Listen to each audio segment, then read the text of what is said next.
So, welcome back to Third Age Reforged and to another battle replay, and we make a return to EDHIL today. It's been a little while since we've seen this settlement. Kind of a difficult one to defend, honestly, because it's one of those that's kind of more open. Certainly from the attacking perspective, you can get a few more of your missiles into play on a settlement like this, where there's not a wall or a significant geographical feature in the way of you doing so. Having said that, the choke points that lead up to the central area of the ruins themselves are quite easy to defend, especially if you have the quality to do so, and seeing as it is a selection of high elves that are on the defence today against a force of orcs, they should certainly have the quality advantage. Whether they will win or not remains to be seen. This is a more traditional sort of many-player siege in Third Age Reforged, I would suggest, because more recently we've been seeing a lot of these scenarios made, especially by Eclipse, that have been 4v4s. This, however, is a 4v3, so the defenders are outnumbered, but they will certainly have much more quality, as I've already said. EDHIL, of course, again, a little bit more open, as I've already said as well. But we'll see. I mean, the elves should be able to hold on to the choke points. They should have the edge in terms of a skirmish fight as well, at least in terms of the quality, but we'll see what the attackers have gone for, and whether they will be able to contest that or not. Starting off with Ordo Malleus, who is playing as the Witch Realm of Angmar. Always a concerning sight to see when you are the defenders and you see an Angmar army coming towards you, because they can be quite difficult to deal with. They are quite one-dimensional in how they tend to approach things, in that they can... Really, it's just a matter of when they decide to commit their full might, because once they do, of course, they're fully committed, and they are difficult to slow down and stop when that is the case. But if you do, you've pretty much dealt with all Angmar have to offer. The only slight wrinkle in that, of course, can be the Witchers, but I'm not sure whether they would have been brought. I'm sure they would have been. In a battle like this, if the Witchers are not banned, they are a smart choice to bring, because there's only so much movement you can do within a settlement like this. Got some Snaga Stalkers that are hidden in and amongst some Angmar and Halberdiers as well, so he's got some good numbers that he can use, some disposable numbers to throw into the front of the Elven lines. Upgraded Witch Realm Pikemen, which are a good choice, I think, especially if you can leave them for a little bit later on, because they are the sort of unit which can help see you over the line. They're definitely a reliable unit, and they're pretty tanky as well with that upgraded armour. Still not going to be enough to save them from some of the better Elven archers, of course. Some Orc fellas are hidden in amongst there as well. That armour piercing actually can be quite useful against the Imladris portions of the defending armies. I hope that people are pleased to see Imladris. It will certainly satisfy certain elements of the comments section, I'm sure. But the Orc fellas won't be very good at all, of course, against Lindon. Some upgraded, well, not some upgraded Orc fellas, but some upgraded Guardians of Khan Doom as well. Definitely a more defensive line infantry unit, but they really fold into that inevitable slow push that Angmar often engage in. So they're not the most damaging unit of line infantry, but with the armour upgrade especially, they are a very robust unit of line infantry. And they're pretty numerous as well when the Angmar bring several units of them.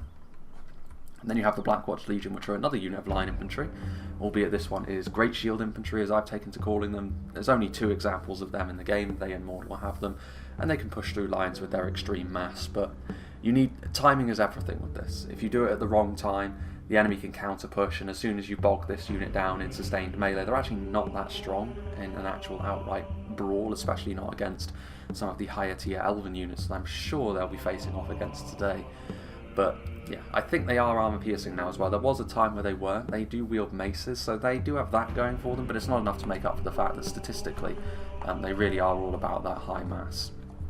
Trolls of Gundabad. Against a faction that's quality heavy like the elves, they can actually do quite a lot of damage proportionally very quickly, but conversely they will likely also be killed off pretty quickly as well by the elven defenders, especially if they're going up against stuff like Swordmasters, of which Lindon have got several that they can bring to the table, and just in general Imladris' higher tier units will probably do quite nicely against the trolls. But again, timing is everything. Much like with the Blackwatch Legion, if you commit the trolls at the right time, they can be extremely useful indeed. We've got some Witch Realm Blackguard in there as well. One of the 2 bodyguard units, I'm sure we'll be seeing the other one as well, but they are a very reliable unit indeed. Fantastic sword and shield unit, really reliable place to put your general. They look really cool as well. I like the fact that they sort of pay homage to the Witch King with those helms. Got some Witch Realm Scourge Raiders back here. They could be really handy as well, because they could make life really uncomfortable for the defenders. They've got the armour upgrade, which Yes, it'll help them a bit, but it won't save them again from the arrow fire. Even less so than something like the Witcher and Pikemen, honestly, because they start off at even more of a disadvantage armor-wise. So if Elven Archers do get a hold of them, they will get ripped apart pretty quickly, and Elven Archers will want to do so because as axe throwers, they could be really, really damaging, especially actually to the Lindon army, which is on the defence. They will want to avoid this sort of damage like the Plague. They're also pretty decent in melee, so all around they're a pretty good unit to try and diffuse quickly. Doesn't look like they've actually got the Hammer Guard, which is kind of interesting, but they do have the Witches. So here they are. This is something that the Elves will have to be watching like a hawk. They're going to have to kill them off with their ranged units, because if you allow the Witches to get some good volleys off into smaller Elven armies, the amount of proportional damage they're going to be doing is going to be immense. So you need to keep your eyes open. They're very easy to lose track of, especially in a map that has trees and that you can sort of seclude your units away. But it's worth earmarking an individual unit to just be like, okay, you're going to be the one that's going to deal with the Witches when they inevitably come forward.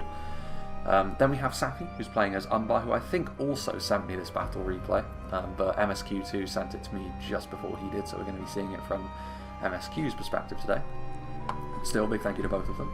Got some Corsair infantry on the front line without the armour upgrade, but they're just going to be here for skirmishing purposes and then just getting into melee for a bit of extra muscle. They're not going to do that well individually against the Elves, but they are part of a greater whole here. Excuse me. But yes, there they are. Excuse me. Ugh. My voice should clear away soon. Elkarondas Legion. Now this is a unit that actually does have the quality that can, they can put up a fight against the Elves. They won't outright win against some of the upper end Elven units that you'll see.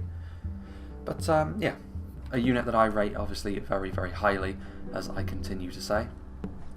Got some Balakith Axe Guard over here. Again with the armour upgrade, I mean, unlike most heavy Axemen, they do actually have some decent melee defense going for them. At least relatively speaking.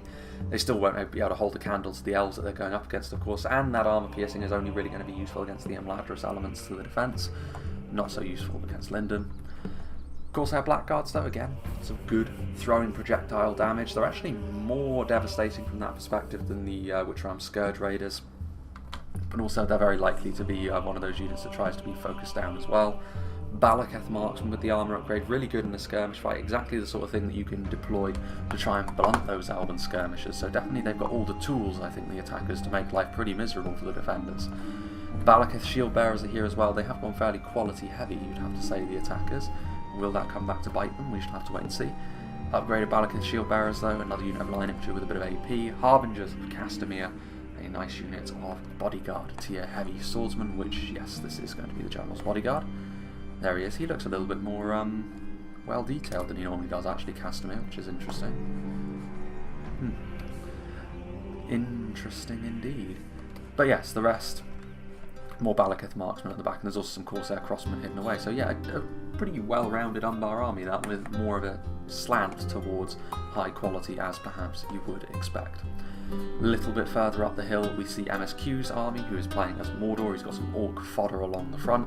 Obviously they're going to be terrible in melee against Lindon and Imladris, but they're just going to be here to make up the numbers, and of course with how dirt cheap they are, the numbers they offer are going to be very, very useful. Just in behind we've got some Blackguard of Barad-dûr, the other great shield unit. They're not individually as good as the Blackwatch Legion, but I actually rate them more highly because there are more of them in an individual unit, and you can bring two before the cost increases, so you can really be a bit of a menace with them if you decide to bring them in numbers. Minas Morgul Chosen we saw in the last battle replay on occupied Tarnost. The Minas Morgul Chosen were really the linchpin to the Mordor defence there, along with their cheap skirmishers. So we shall see if they can do the same sort of job on the attack today. There's another unit of Blackguard of Barad-dûr, who were also an impressive unit in that battle. Moran Guard. Basic Moran units are going to struggle, but as we saw in the last battle, numbers are Mordor's friend, and if they can overrun the Elven positions, they should do quite nicely for themselves. Temple Executioners and Nazgûl, so some really scary units in the heart of this Mordor position. Moran Guard and Orc Javelins back here, so the Orc Javelins, once again, more throwing projectiles, which the Elves will need to be really concerned about. Positioning is going to be everything here. It's going to be a difficult task for the Elves to overcome this sort of attack, I think, if the attackers perform well, if they perform in a cohesive manner. And some Moran Halberds are here at the back as well. And then the final attacking army we have on display today is going to be another Mordor army played by Grizzly Fox. He's got some Temple Guard actually, so some armor-piercing archers, which could be really useful for diffusing some individual units in the Elven defence. Be interesting to see what sort of units he decides to try and target down with that. Sauron's Will, again, bit of AP, which will be somewhat useful against Imladris. Got some Orc fodder mixed into them as well. Minas Morgul Chosen, more Blackguard of Barad-dûr. There are some Orc Javelins in and amongst things there. There are, I think that's the Nazgul. Yes, indeed it is. I thought there were a few too many cloaked figures there for that to be anything other than the Nazgul. There's some Olag High in here, so yet more trolls. Again, timing going to be everything with the trolls, especially when you're dealing with really high quality defences. Minas Morgul Chosen. There's also some Temple Executioners, so more of a high quality army this perhaps. Definitely has a smaller look to it than the more widespread MSQ army. But we shall see if that proves to be a good idea or not. Like I say, I like to play Mordor as... I like to see Mordor as more of a numbers-focused faction, personally, because I think going for the quality thing, especially if you're going up against someone like Imladris, can be shooting yourself in the foot, but I think there's enough numbers on the attackers as a whole that it's fine to go quality-heavy for Grizzly Fox. Now then, for the defenders, starting off with the first of the Imladris armies, we have Farkin, who has got some Gwythi Rockdor. They might have to use this cavalry to really good effect, because this is one of the things they can utilise to good effect, I would suggest, because it doesn't look like there's many mounted units, if any, that we can see from the attackers. It's possible that there are some hidden for Angmar and Mordor on the flanks, but if there aren't, something like the Gwythi Rockdor could be absolutely vital for the Elven defence here, because they could devastate certain units. We shall have to wait and see. There's a few units of Norrtuno warriors in here as well, which could be really useful. Skirmish-wise, they're not really any better than the Archers of Rivendell, but what they do offer is being a little bit better in melee, so when things get down to brass tacks in melee later on, a unit like this could make all the difference. Back over here we've got some Elder Runway Archers, of course, the heavier Elven Archer. Outside of their bodyguard units, this is the heaviest archer that Imladris can bring.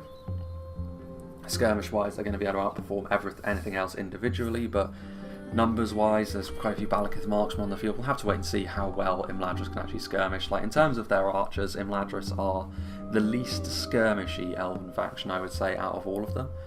Kind of depends on how you view Lindon and their javelin focus, I suppose. There are the Godhelm, which are the bodyguard tier Imladris archer, which is something Lindon don't have, to be fair. They don't have this really high-end archer that carry those Silverthorn arrows. The Silverthorns are a useful tool, but they're not a devastating tool, if I'm being honest. It can make life a little bit difficult for the attackers, but I've never seen it be the difference between victory and defeat. More of a mild annoyance than anything. Then we have the Gwythi Myrdain, the Smiths of Eregion, as they are. They're fighting on home soil very much here. Armour piercing will be really useful against all of the attacking armies here. Definitely a devastating tool that the attackers will have to be very, very afraid of. Plenty of units of Swords of Rivendell as well, so perhaps a slightly bigger army than I was originally going to assume that Imladris would bring. They've got the upgrades here as well, so they should be able to outperform any of the basic units fairly easily. It'll take elite units from the attackers to bring them down, but there are 4 armies of attackers to try and work their way through. The armour-piercing Spears of Rivendell as well, not my favourite unit, as I continue to say, but he has gone more numbers heavy, actually, this Imladris player, which is interesting, and I think actually a good idea. As long as the other two maybe have gone a little bit more into the quality, this could mesh quite well.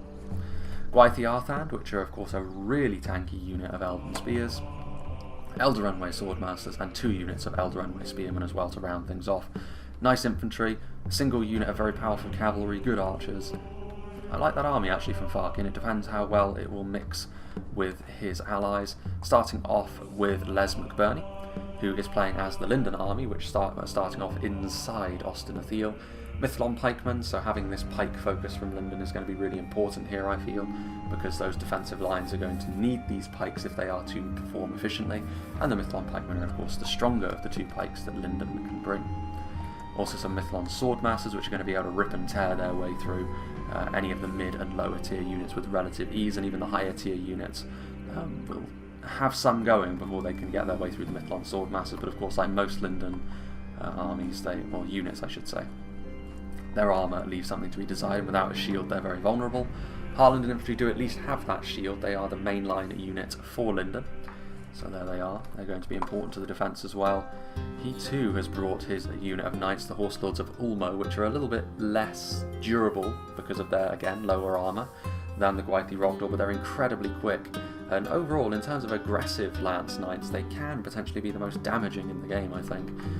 But again, it depends on how well they're microed. Again, cavalry units like this could be vital to their success here. Then we have the Noldoran units, the Noldoran Guard and Blade Masters. These are the heavily armoured units that Lindon can bring. Really good units of line. I really love the units of Noldoran. They might be my favourite looking elven units in the game, honestly. And then you of course have the Blade Masters as well, which are the bodyguard unit, multiple HP, and they can rip their way through orcs all day long.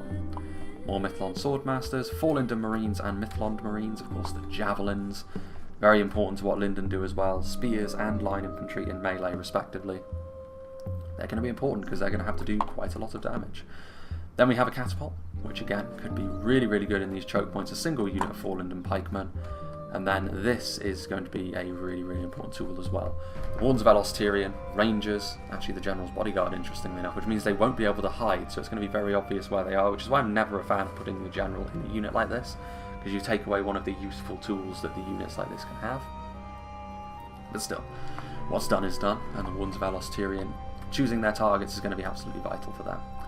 And then, finally, last but not least, we have Ricky Beagle, who is playing as the second Imladris army. He's got some Eldaranway Lancers, not the Knights that his 2 allies have brought, but they're still a devastating unit of Lancers, so they're going to be here. He's also got some Gwythi Myrdain, he's got some God Helene, some Eldaranway Swordmasters, some Broinen Riverwards, so some more heavily armoured swordsmen, some Gwythi Arthand, Eldaranway Archers, Eldaranway Spearmen.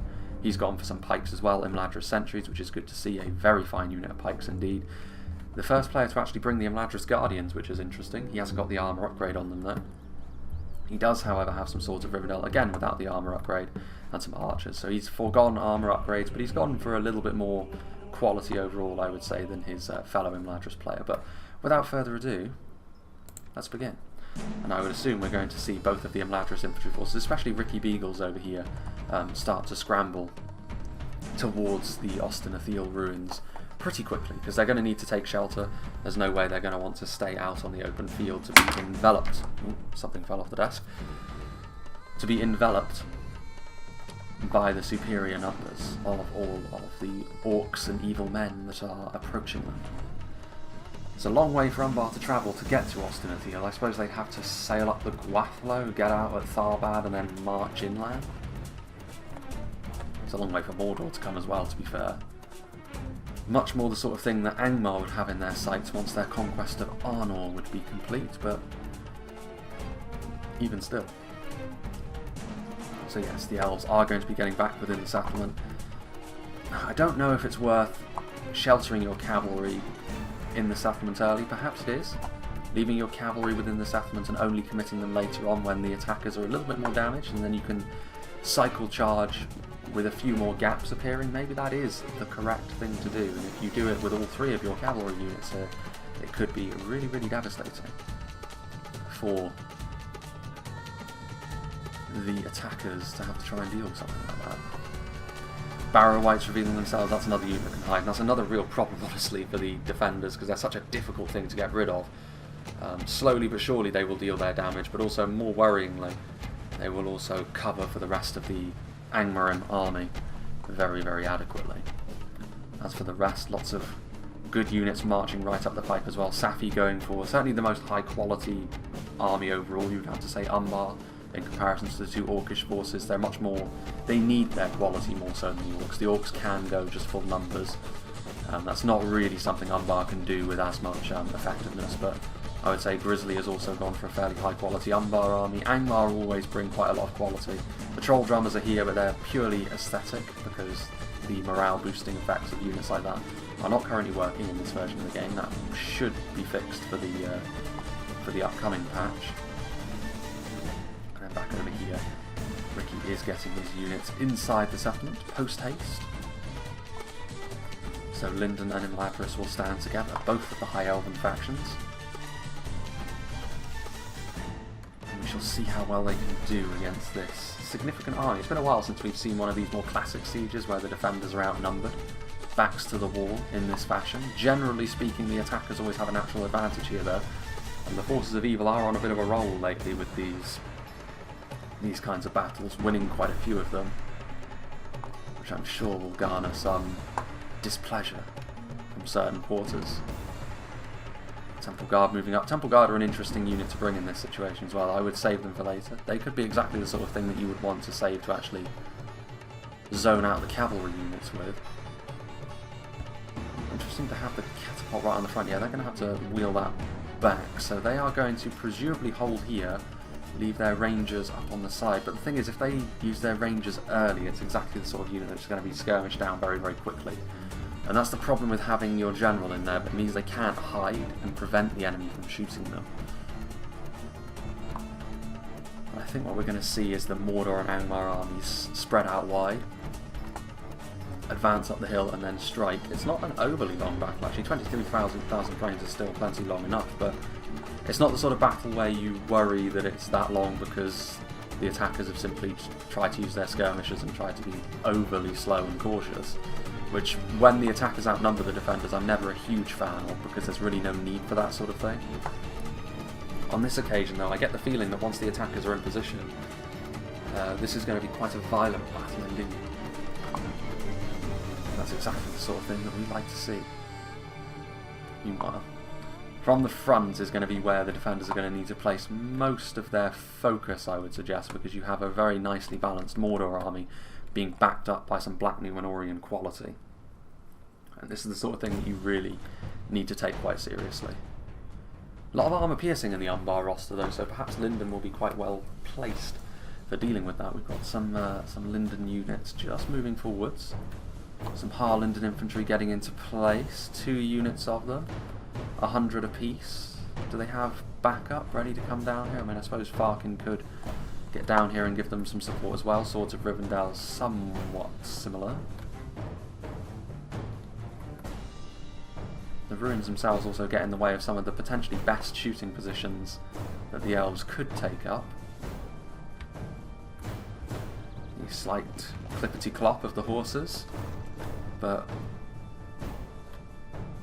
no, Angmar, I wouldn't charge into the front of Angmar like that.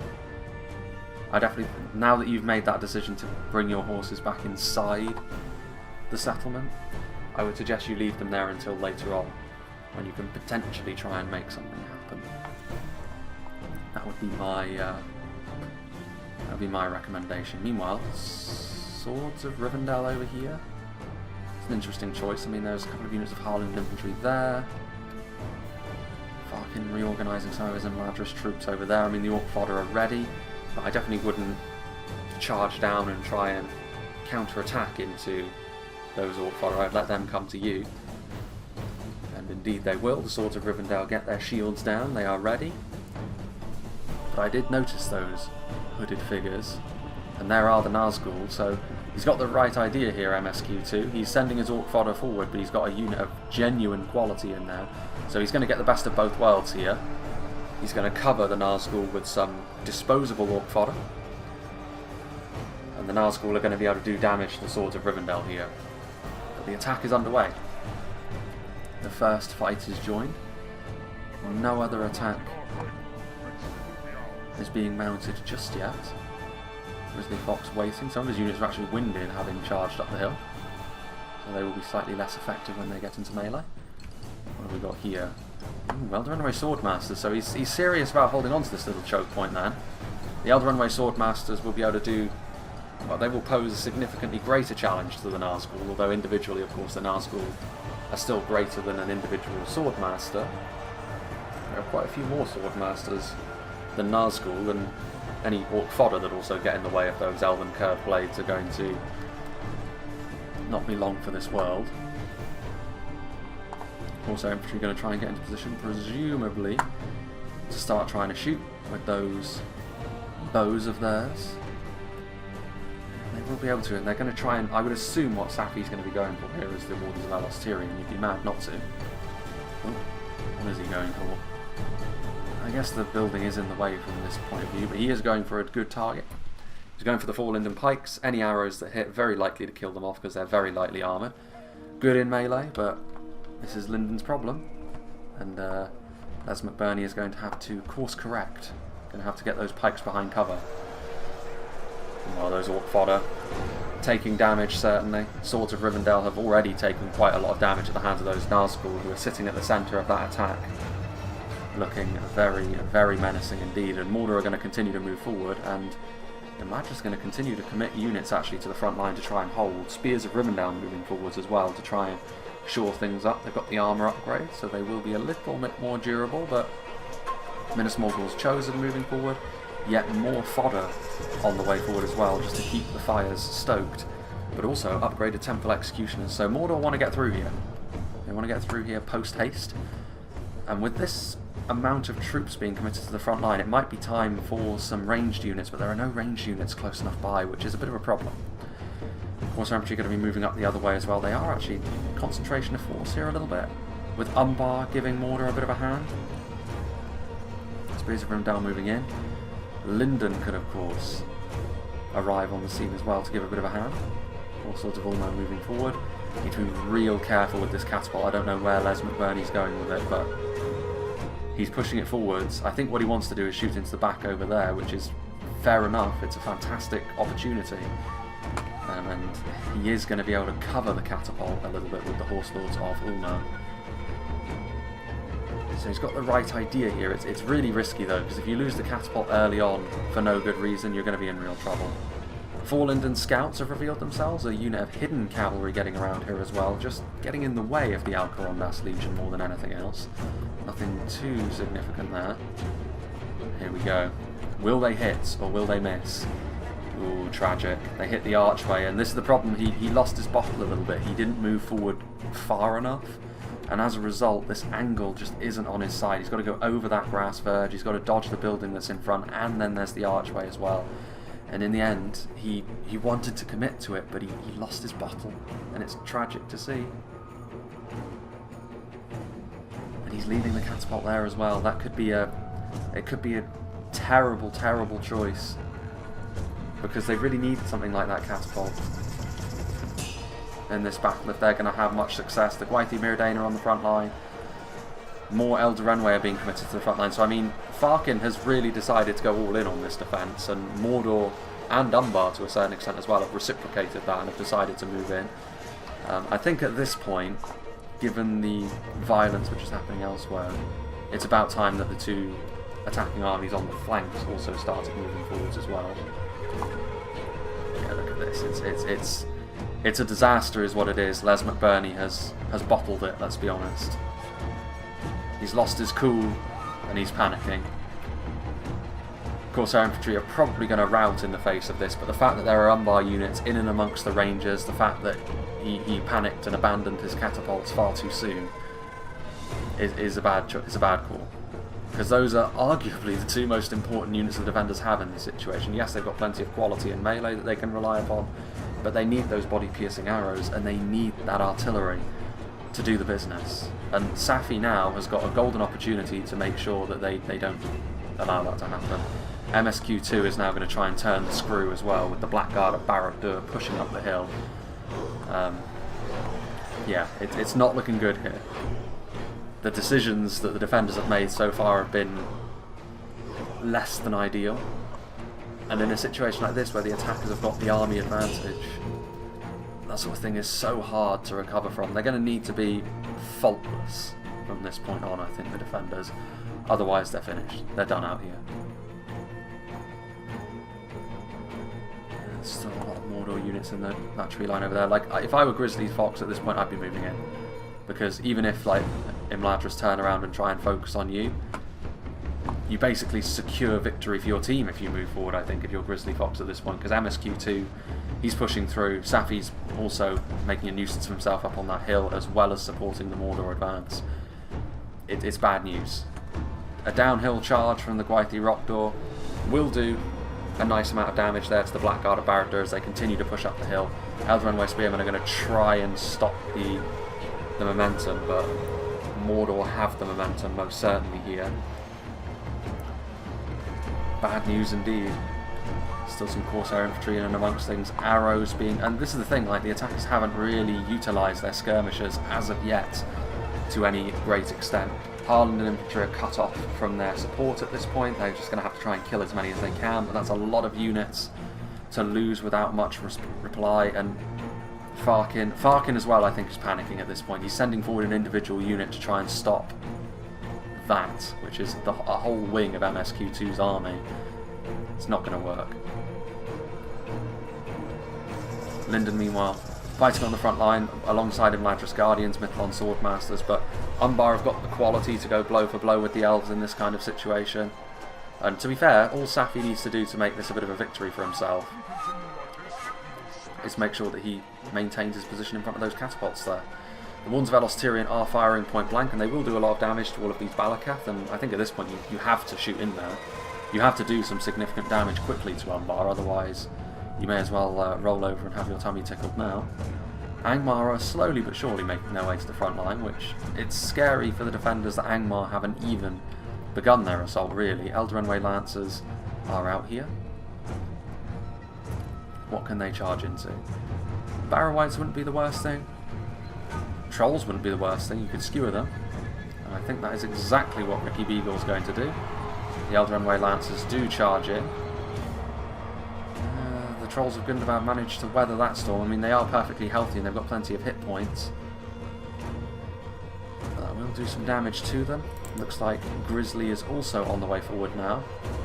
Uruk Captains are on the front alongside some Moranon infantry, so again a good mix of basic units as well as some genuine quality mixed in there as well. Pressure coming in from all sides, which so far the defenders have shown themselves woefully under-equipped to deal with.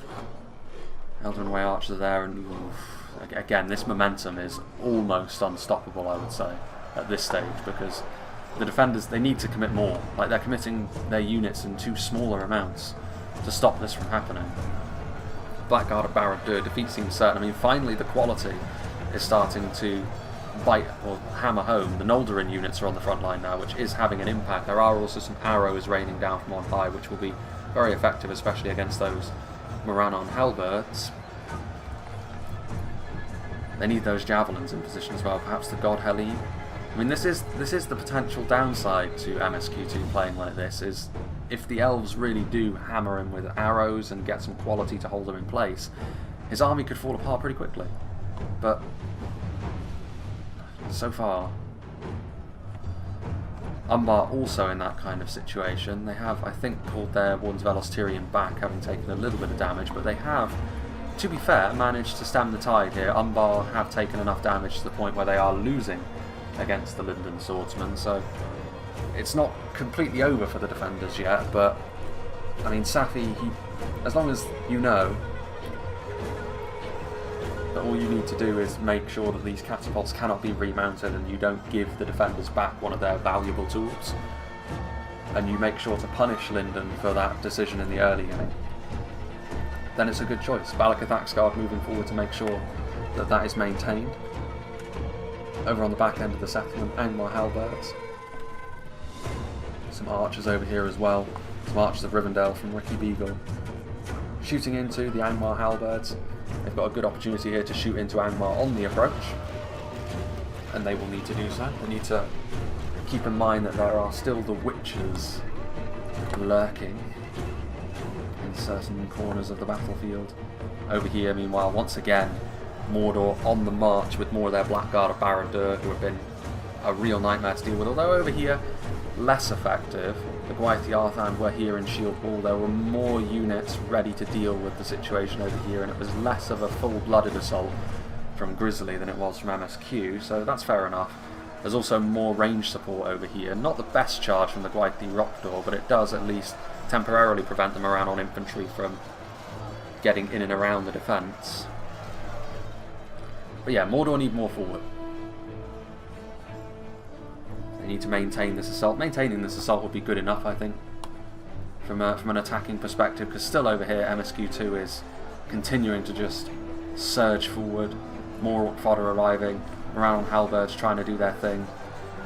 It is really the Elven archers which are doing the business here. The Wardens of Elos Tyrian were over here, presumably getting a few shots before they had to retreat, because once again they were being skirmished down.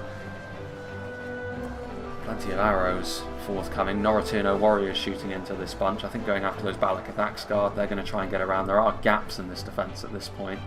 The Noldorin units proving their worth.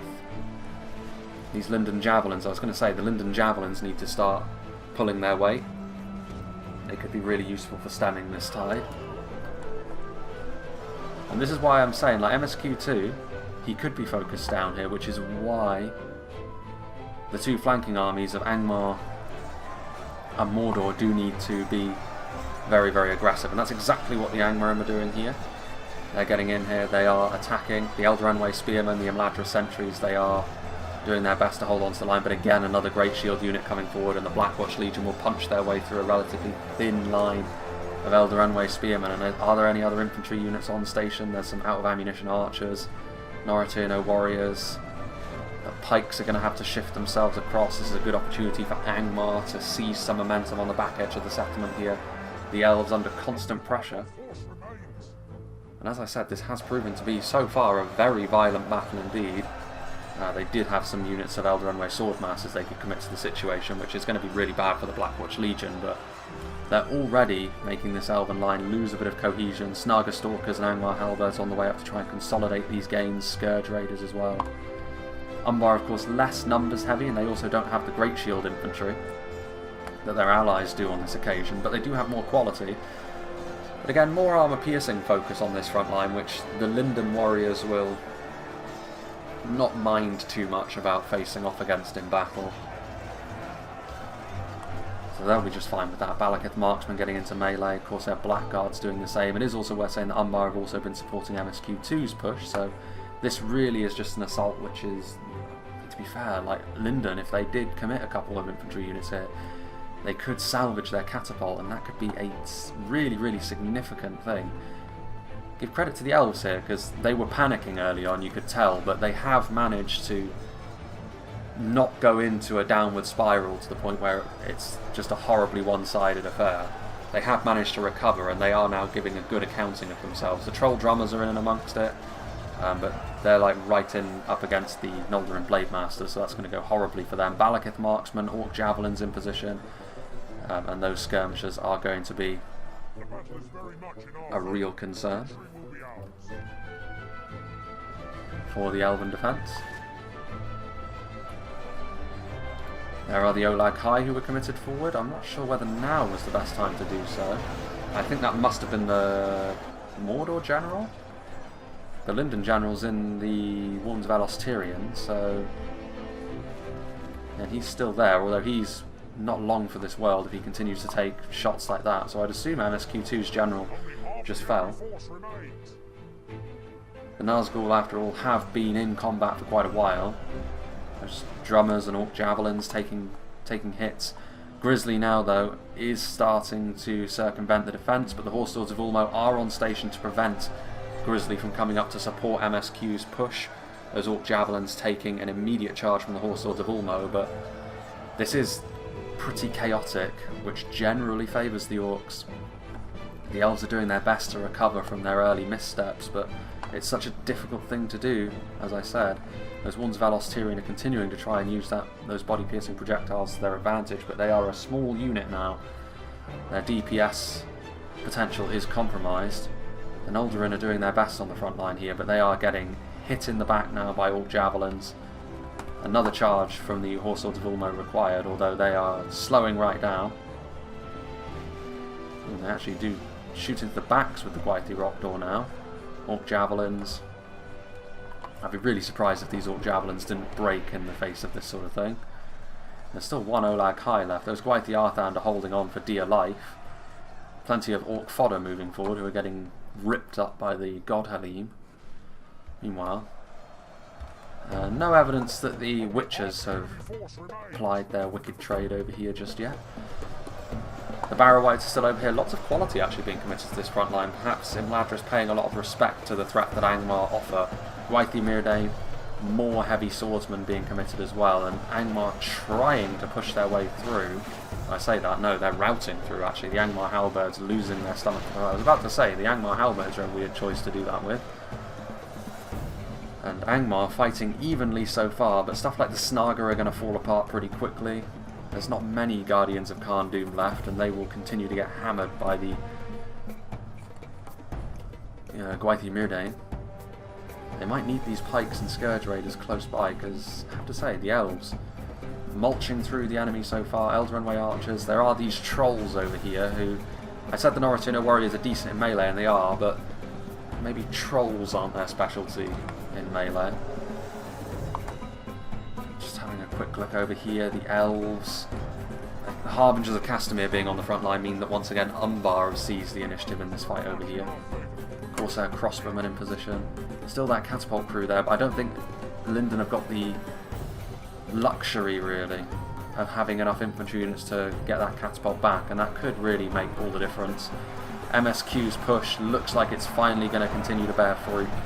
A nice charge into the Corsair Blackguards, but it's looking bad for the defenders on the front here.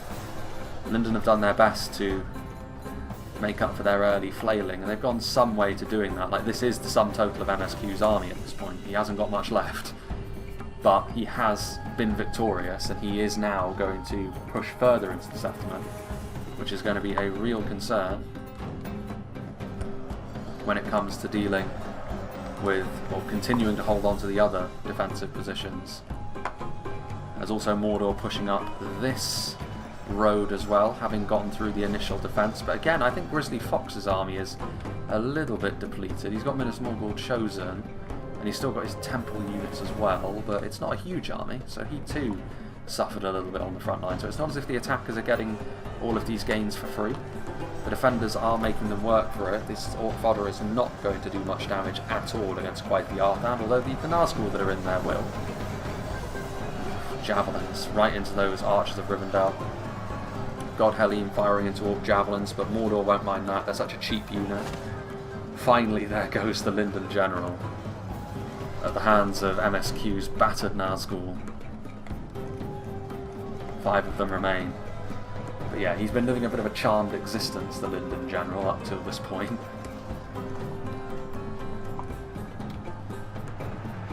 They're continuing to try and make things happen with their cavalry, but at this point, with the settlement compromised like this, there's a lot of anti-cavalry units running around as well, so it's going to be difficult here. Javelins are also trying to target down all that camp. Horse Lords of Ulmo charging into the Orc Javelins, just trying to kill as many as they can. What have we got going on over here?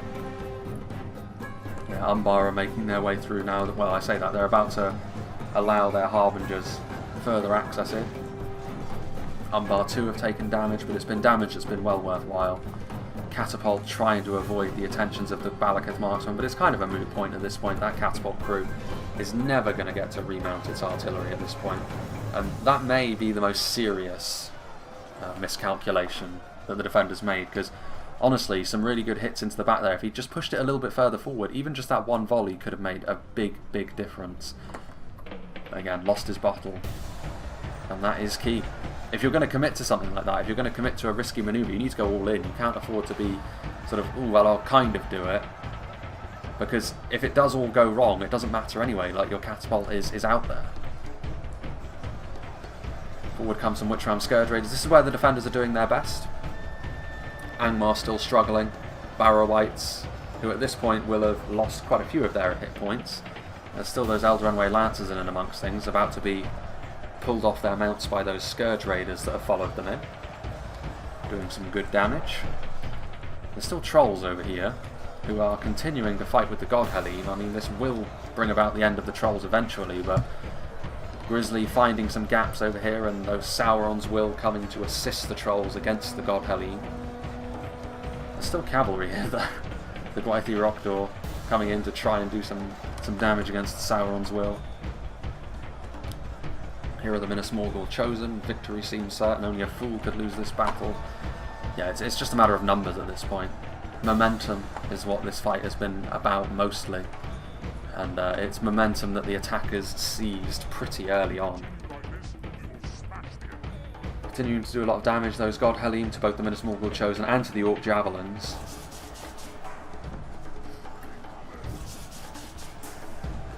Gwaithir Rockdor. Noratuno warriors in Imladris barely holding on to this position. Noratuno warriors, defeat seems certain. There must be Nazgul still over here then. Indeed, 5 of them. Because Noratuno warriors would be able to defeat Corsair crossbowmen in a 1-to-1 melee fairly easily.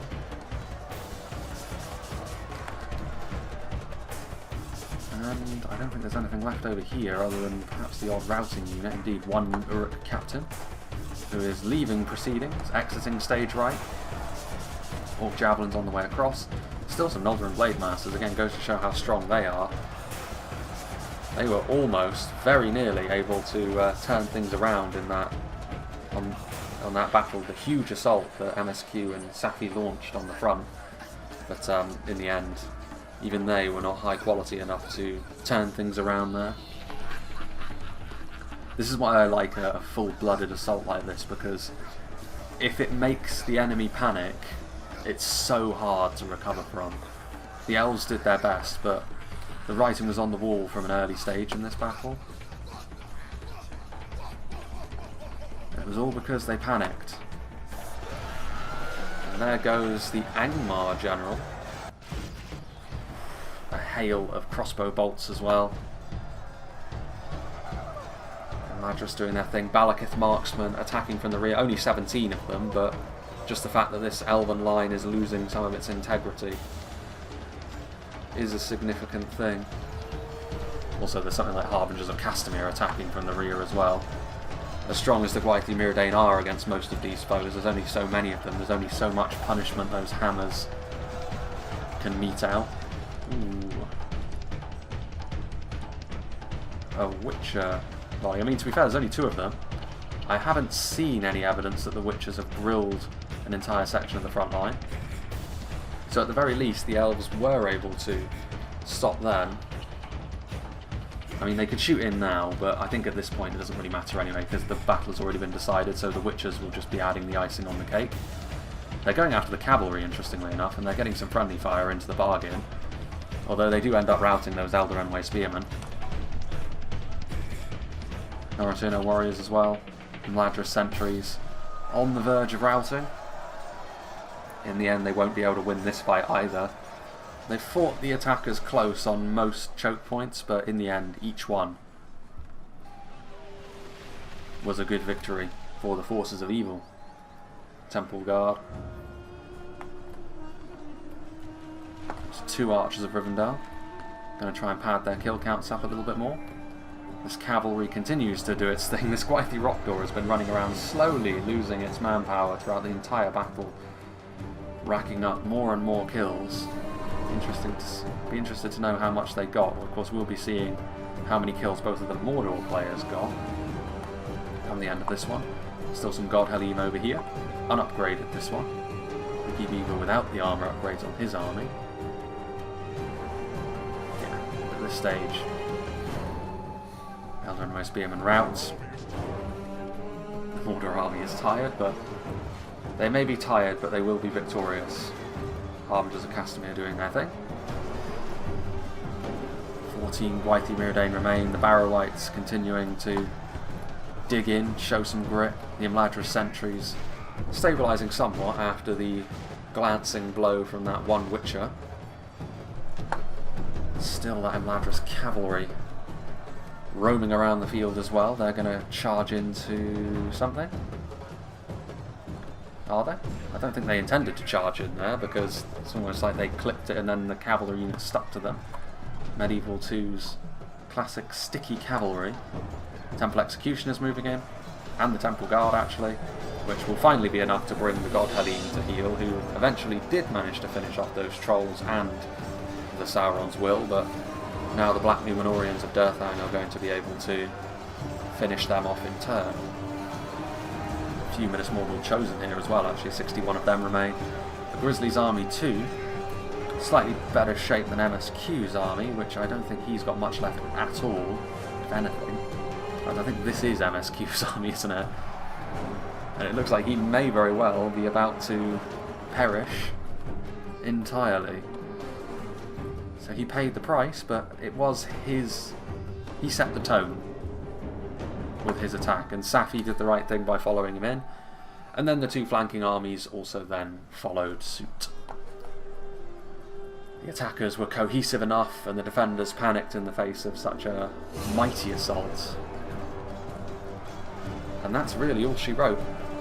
The elven quality, and the elves did rally in the mid-game. They did make a fight of it, but it was always going to be a really hard task to dig themselves out of the hole that they had put themselves in. Victory seems certain, only a fool could lose this battle, you don't say. Javelin's still over here, what's left? Nothing left over here. There goes another Elven General at the hands of those temple units. He's routing, so what is left? What is left? There's no TC, so this is not the siege version of it, so they can't just take the town centre. What's this? Ah yes, the God Helene from Ricky Beagle. They're trying to kill them with Corsair Crossbowmen. Probably not going to go too well.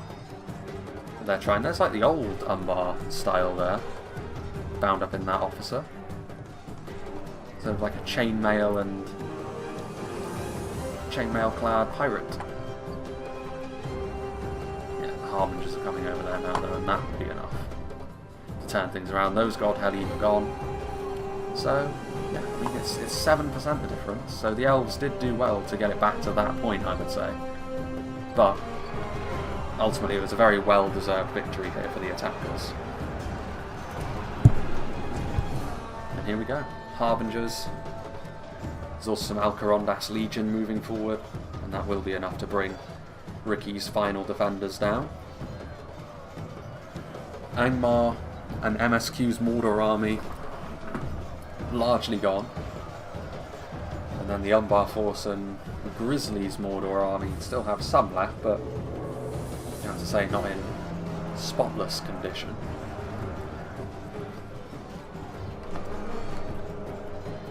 There's the Umbar general, bloodied up, orc fodder, 2 Sauron's will. Yeah, well executed attack. Nice to see Austin EDHIL as well. I like this settlement. It's difficult to defend. It is one of those settlements that's difficult to defend.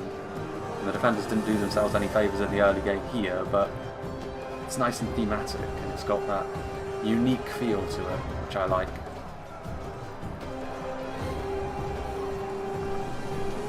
That is going to be all she wrote. That is an Elven General, is it not? That is Ricky's General. Continues to get up for more punishment, and there he goes. Run through by a Harbinger. It's actually going to be one of his bodyguards that is the last ones to fall. Grizzly's temple units make their way across. And that is going to be that. Victory for evil, again, actually. I'm sure that will cause some people a lot of distress that we see Imladris and they lose, but, you know, you're going to have to get over that, unfortunately for you. So, let's have a little look here. So yeah, MSQ2, I think, deserves the title of most valuable player in this game because he set the tone, he attacked, and the defenders couldn't deal with that. And yes, he had practically nothing left by the end. Like it says 489, but most of those will be healed casualties, and of course units that routed off. But yeah, he had nothing left really by the end. It was Grizzly Fox and Safi that had a few things left.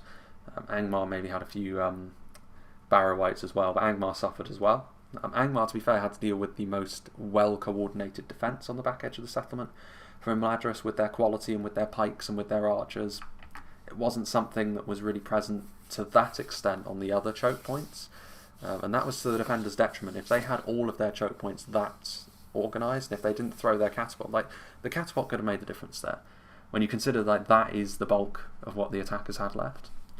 Well-positioned catapult shots into that choke point early on could have made the difference. It could also have convinced MSQ2 to actually back off the gas a little bit and not attack in the way that he did. Maybe not, but it's a possibility. But all for the sake of not being brave enough, essentially, to wheel the catapult forward just a little bit more. And that's the thing. You got to consider your angles in this sort of thing. And trying to thread the needle through that kind of angle with the catapult was never going to go too well. These sorts of things do happen quite quickly. And to be fair, probably a newer player as well. I haven't seen Les McBurney in previous games, I do not believe. But yeah, it's worth saying.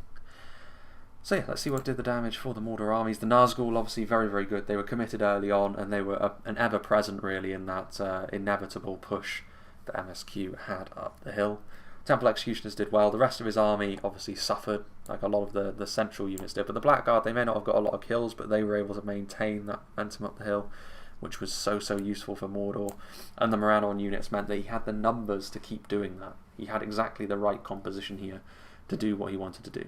And of course the Troll Drummers were there for aesthetic purposes as well. As for Grizzly, he actually didn't get any units that got over 100 kills. It goes to show how small the Elven armies can be and how quality heavy they are. Uruk Captains did well. They were committed reasonably early. They were actually his highest kill count at 83.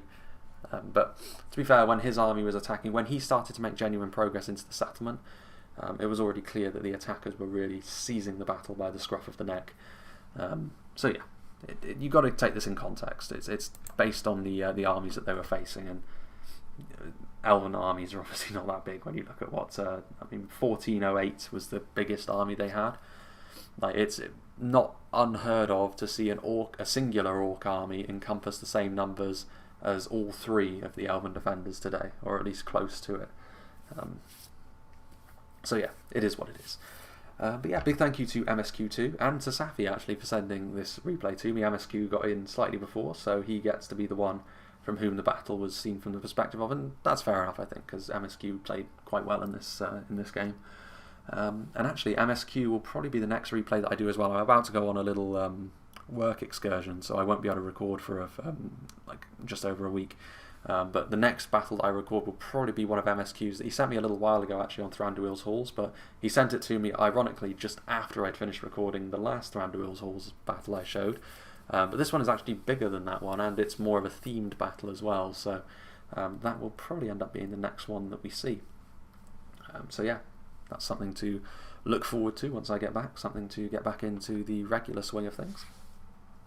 But yeah, as for channel updates and such, I've already mentioned that until I'm blue in the face, and considering it's the sort of thing which has probably already happened, I'd hope by this point certainly, because we're definitely pushing into mid-May by the time this one gets released, so I would really hope that I would have been able to get something of an update explaining the situation in a little bit more detail out by then, whether it be a live stream like I want, or whether it's a pre-record. A pre-record will, if it has to be a pre-record, then so be it. But yeah, I'm sure that that's already happened. As for other things, yeah, I mean, as long as the replays keep flowing my way, and as long as people keep wanting to watch these, obviously I will continue to do so. In terms of recording, I've settled into a rhythm which I think is definitely sustainable. So yeah, I wouldn't worry too much about the channel going through any gaps in terms of the content. I've sort of gotten over the hump, really, where I'm glad that I had that. I'm glad that I've recorded about a month and a half ahead of time, because it gives me that margin for error, which I may still need to eat into, but I haven't actually lost any of that in the way that I thought I might in the transition to my new location. So yeah, it should be fine. We're looking pretty good from that perspective.